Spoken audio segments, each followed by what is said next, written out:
اللہ نے حدود شرعی کو معین کر دیا ہے اور بیان کر دیا ہے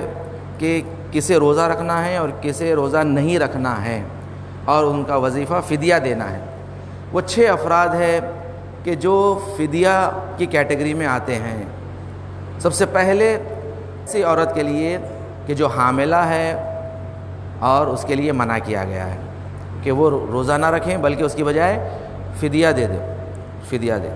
ہاں یہ بات اور ہے کہ جس کو روزہ بھی بعد میں قضا کرنا ہے، ایسا نہیں ہے کہ جو عورت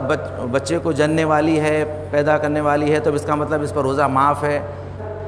بعد میں قضا بھی کرنا ہے، قضا بھی کرنا ہے۔ تو سب سے پہلے جو اس رمضان کے روزوں کو رکھنا جس کے اوپر معاف ہے وہ ہے وہ عورت کہ جو حاملہ ہے، اور روزہ رکھنا اس کے حمل کے لیے نقصان دہ ہو سکتا ہے۔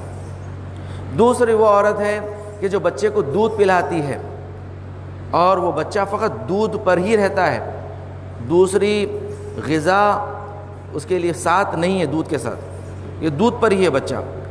اور اگر یہ روزہ رکھتی ہے تو اس بچے کے دودھ میں کمی کا سبب ہو جاتا ہے اور وہ بچے کی صحت کے اوپر بھی اثر ہو سکتا ہے، کیونکہ بچے کے جو ہے دودھ میں کمی ہو رہی ہے روزہ رکھنے سے۔ تو پھر ایسی عورت کے لیے بھی روزہ معاف ہے، اس کی بجائے وہ فدیہ دے گی، وہ ابھی روزہ نہ رکھیں، وہ فدیہ دے دیں اور بعد میں قضا کریں۔ تیسرے وہ افراد ہے وہ مسن افراد یعنی ضعیف حضرات کہ جو روزہ ان کے لیے ضرر ہے، روزہ نہیں رکھ پاتے ہیں۔ دیکھیے فقط یہ جو شریعت نے جتنے بھی عناوین بتائے ہیں نا کہ مثلا عورت کا پیٹ سے ہونا یا عورت کا بچے کو دودھ پلانا یا کوئی انسان کا ضعیف ہونا، یہ مطلقاً وجہ نہیں ہے روزہ نہیں رکھنے کی، مطلقاً وجہ نہیں ہے، بلکہ اس کے ساتھ ساتھ یہ بھی شرط قرار دی جا رہی ہے کہ روزہ آپ کے لیے ضرر واقع ہو رہا ہے، آپ کی صحت کے لیے یا اس بچے کے لیے ضرر واقع ہو رہا ہے۔ ایک ضعیف آدمی کی اگر رکھنا روزہ اس کی صحت کے اوپر اثر ہوتا ہے تو اس وقت شریعت نے معاف کیا ہے۔ دیکھیے ریٹائرمنٹ کی اللہ نے جو ہے نا ایک ایج رکھی، ریٹائرمنٹ ہے کہ جو ایک مثلا 80 سال ہو گئے، اس کے 75 سال ہو گئے،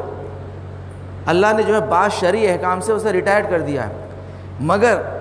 یہ اور بات ہے کہ اگر انسان میں قدرت ہے، طاقت ہے، وہ کر سکتا ہے تو اسے چاہیے کہ رکھیں روزہ۔ میں نے بہت سارے ایسے دیکھے ہیں کہ جو 85 سال کے ضعیف حضرات ہیں جو روزہ رکھتے ہیں اور اپنی موت تک کے وہ پابند تھے شریعت کے، روزہ رکھتے ہوئے گئے۔ دیکھیں یہ انسان کا کمال ہے، اللہ نے تو آپ کو ریٹائر کر دیا ہے، آپ کو معاف کر دیا، جیسے بچوں کو مثلا بالغ ہونے سے پہلے معاف ہے عبادت، اس طرح ضعیفوں کو بھی معاف ہے۔ مگر وہ اور ہوتے ہیں کہ جو اپنی زندگی میں ہمیشہ 2 چیزیں ضرور کرتے ہیں، ایک تو عبادت پروردگار کی، دوسرے ذکر اہل بیت۔ کہ جب تک زندگی ہے، زندگی کا ایک ایک لمحہ ہے، وہ چاہتے ہیں ہماری زندگی اللہ کی عبادت میں گزرے اور ذکر اہل بیت میں گزرے۔ یہ انسان کا کمال ہوتا ہے، ورنہ تو اہل بیت نے تو سب کو رخصت دے دیا، اللہ نے رخصت دے دیا ہے کہ بھئی معاف ہے آپ کے اوپر، اگر آپ نہیں رکھ سکتے چھٹی آپ کی، جائیے آپ۔ جیسا بچوں کو بھی اللہ نے کہا آپ کی نہیں چاہیے مجھے عبادت، مگر جو بچے کرتے ہیں عبادت اللہ نہ صرف ان بچوں کو معاف کرتا ہے بلکہ ان بچوں کے ماں باپ کو بھی معاف کر دیتا ہے جو بچے عبادت کرتے ہیں۔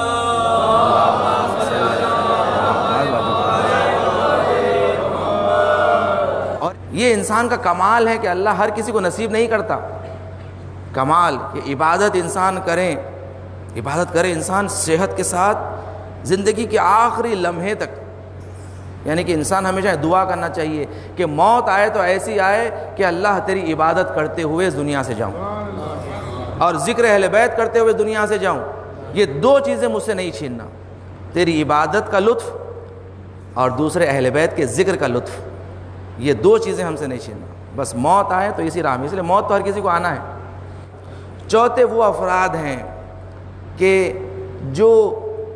جو بیمار ہیں اور ان کی بیماری 1 سال تک طول کرتی ہے، مثلا جو بیمار کا بھی موقت ہوتا ہے، ایک بیمار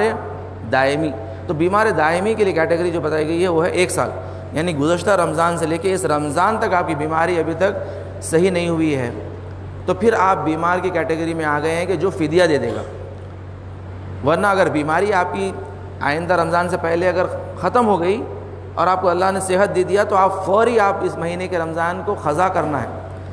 اگر نہیں دیا، اس رمضان سے لے کے اس رمضان تک ہم بیماری رہے، جو بھی بیماری تھی وہ بیماری کی وجہ سے ہم روزہ نہیں رکھ پائے ہیں، تو پھر یہ افراد کو فدیہ دینے کا ہے، فدیہ دیتے رہنا ہے جب تک کہ بیماری دور نہ ہو جائے۔ اگر نہیں ہوتی ہے تو پھر وہ زندگی بھر فدیہ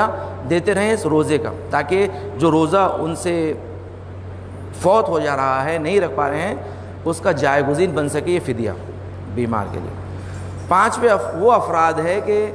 جو کسی وجہ سے روزہ نہیں رکھ پائے تھے اور ایک سال گزر گیا ہے اور رمضان آ گیا ہے، دوسرا رمضان بھی آ گیا ہے، وہ قضا روزے نہیں رکھے۔ جیسے بعض خواتین کہ جو ان کو ماہانہ مشکل کی وجہ سے جو روزہ نہیں رکھ پاتے ہیں، کچھ ایام چھٹ جاتے ہیں رمضان میں روزے، ان کو ایک سال کی فرصت ہے کہ وہ روزہ رکھ لیں، قضا کر لیں۔ اگر دوسرے سال کا رمضان بھی داخل ہو جائیں اور انہوں نے روزہ نہیں رکھا تو جتنے روزے چھوٹے ہیں اس روزوں کا فدیہ دینا ہے، ہر روزے کا 750 گرام اناج فدیہ بھی نکالنا ہے۔ یا وہ افراد کے جو مسافرت کی وجہ سے، سفر کی وجہ سے، کسی بھی شرعی عذر کی وجہ سے روزہ نہیں رکھے تھے گزشتہ سال رمضان میں، اور کچھ روزے چھوٹ گئے تھے اور اس رمضان آنے سے پہلے بھی نہیں رکھے، تو اتنے روزوں کا فدیہ بھی دینا ہے انہیں۔ چھٹے وہ افراد ہیں کہ جو یعنی کثرت سے ان کو پیاس لگتی ہے، یعنی بغیر پانی کے نہیں رہ سکتے ہیں۔ بعض لوگ ہوتے ہیں، بعض بیمار ہیں، بعض ایسے بیمار ہیں کہ جو بغیر پانی کے نہیں رہ پاتے ہیں، یا ان کے لیے بھوک برداشت نہیں ہوتی ہے۔ ویسے تو بھوک ہر کسی کو برداشت نہیں ہوتی ہے، ہر انسان کی سب سے بڑی پریشانی یہی ہے کہ جو بھوک برداشت نہیں ہوتی، مگر ایسا نہیں ہے۔ اور بعض افراد بیمار ہوتے ہیں، یہ عمومی یعنی مشکل نہیں ہے، بلکہ بعض افراد کی خاص بیماری ہوتی ہے جس کو بھوک برداشت نہیں ہوتی ہے اور پیاس برداشت نہیں ہوتی ہے۔ ایسے افراد کے اوپر بھی روزہ معاف کیا گیا ہے کہ جس کے لیے روزہ مشقت کا باعث بن رہا ہے، بہت تکلیف کا باعث بن رہا ہے، ایسے افراد کو بھی اللہ نے کہا ہے کہ تمہیں بھی رخصت ہے۔ دیکھیے شریعت جو ہے نا سختی کا نام نہیں ہے، شریعت نے ہر کسی کے لیے رخصت رکھا ہے۔ اگر آپ کے لیے واقعاً یہ ایک مجوز ہے، یعنی آپ کے لیے اگر واقعاً ایک ریزن ہے روزہ نہیں رکھنے کا، تو اللہ نے آپ کو معاف کیا ہے، آپ کو اجازت دی ہے۔ شریعت سخت نہیں ہے، شریعت آسان ہے۔ شریعت انسان کو کمال پہ پہنچانے کے لیے ہے، انسان کے نقصان کے لیے شریعت قرار نہیں دی گئی ہے، نقصان کے لیے قرار نہیں دی گئی۔ دیکھو اگر تمہارے صحت کے اوپر یا تمہاری زندگی کے اوپر نقصان ہو رہا ہے، یا حتیٰ تمہارے بچے کے دودھ میں کمی ہو رہی ہے، تو شریعت اجازت نہیں دیتی تمہیں روزہ رکھنے کی۔ دیکھیں اس بچے کے دودھ کا بھی خیال اللہ کتنا رکھ رہا ہے، تاکہ اس بچے کے دودھ میں کمی نہ آئے، یا وہ بچہ جو تمہارے پیٹ میں ہے اس کی زندگی پر اس سے نقصان نہ ہو۔ دیکھیے کتنا اہمیت دیا ہے اللہ نے انسان کی زندگی کو، انسان کی صحت کو، اور اللہ نے یہ بار بار کہا ہے کہ دیکھو یہ روزہ تمہاری صحت کے لیے ہے، خود تمہاری سلامتی کے لیے ہے، جو روزہ اللہ نے ہم پر واجب کیا ہے۔